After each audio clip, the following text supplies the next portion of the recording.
नमस्कार दर्शक बंधु। आम ओडिशा प्रत्येक वर्ष निहाती भाव गोटे लेखाएं बात्या को सामना करिथाए, जेपरिक फनी, हुदहुद, आम्फन।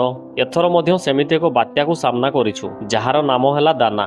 तो दर्शक बंधु, आपण मानकर मनरे निहाती भाव प्रश्न आसुथिबो कि एही सब बात्या गुडिकर नाम किए दिए?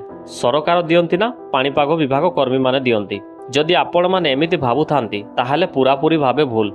तो दर्शक बंधु, आजिर भिडियो रे एही सब विषय आमे जानिबा। ता आगरु जदि चैनल टी को सब्सक्राइब करि नाहंती ताहाले सब्सक्राइब करि दियंतु।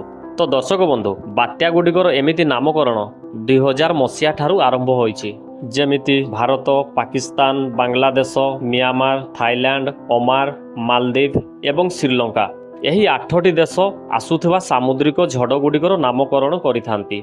किंतु 2018 मसिया ठारू यूएई, ईरान, कतार, सऊदी अरब एवं येमेन मध्य नामकरण रे सामिल होइछंती।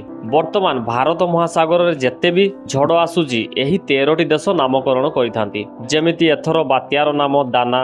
एही दाना नामटी कतार देश देइछि। एहा परे आगामी बात्यार नाम सऊदी अरब देव।